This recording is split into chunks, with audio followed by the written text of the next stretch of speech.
नमस्कार दोस्तों, 12 जून 2025 को एयर इंडिया 171 अहमदाबाद से टेक ऑफ करने के 30 सेकंड के अंदर ही क्रैश कर गया। ये हमारे देश के लिए नहीं, पूरे संसार के लिए बहुत ही बड़ा चिंता का विषय है कि ये ऐसा क्यों हुआ, क्या कारण रहे जिसकी वजह से 275 लोगों ने अपनी जानें गंवाई। बोइंग कंपनी बहुत दिनों से कटघरे में है। ये ड्रीमलाइनर की पहली इतनी दर्दनाक घटना थी। इससे पहले भी बोइंग घेरे में रहा है। ड्रीमलाइनर के ढांचे की बनावट में शॉर्टकट के आरोप लगते आ रहे हैं। शुरुआती रिपोर्ट कह रही हैं कि इंजन में या बिजली के सिस्टम में कोई प्रॉब्लम थी। प्लेन टेक ऑफ करने के बाद ही उसका रैम एयर टरबाइन चालू हो गया, जो कि बड़ा ही अनयूजुअल है। ये इतनी जल्दी शुरू नहीं होता है कि प्लेन टेक ऑफ करे और ये शुरू हो जाए। नॉर्मली RAT तब चालू होता है जब मेन पावर फेल हो जाए, और मेन पावर तब फेल होती है जब इंजन फेल हो जाए।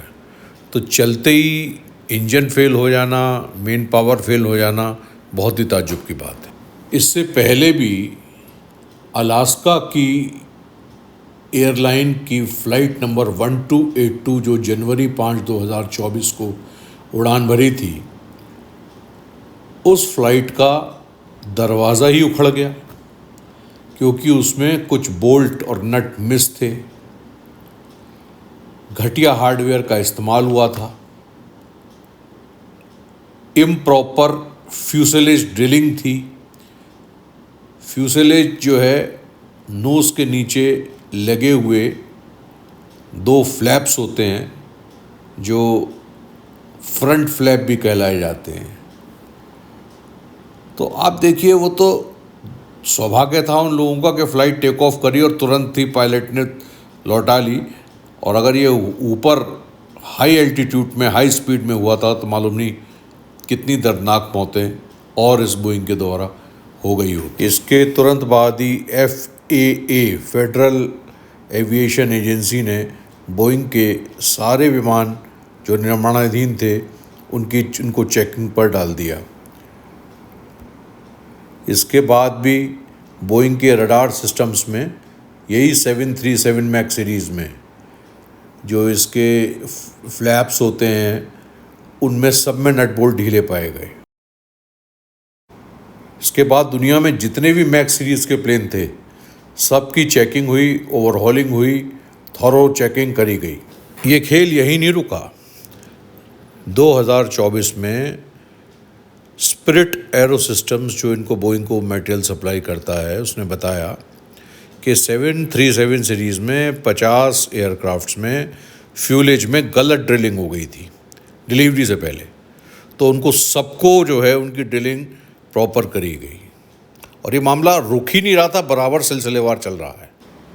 इस घटना के बाद DGCA ने तुरंत 787 ड्रीमलाइनर्स के जितने भी विमान भारत में हैं उनकी सघन जांच शुरू करवाई है। स्पिरिट एरोस्पेस के जो वर्कर्स हैं, एरो सिस्टम, उन्होंने आरोप लगाए हैं कि सिक्योरिटी चेक्स को बहुत प्रॉपरली नहीं देखा जा रहा है। खुद बोइंग के लोग अब डर रहे हैं कि हम बोइंग में बैठें या ना बैठें। उसके ऊपर जहाँ कहीं भी तकनीकी खराबी है, उसके रिकॉर्ड्स तक में इन लोगों ने हेरफेर कर दी। कितना बड़ा मानव जाति के साथ ये अन्याय है और मासूम पैसेंजर्स की जान से खेलने का मामला है।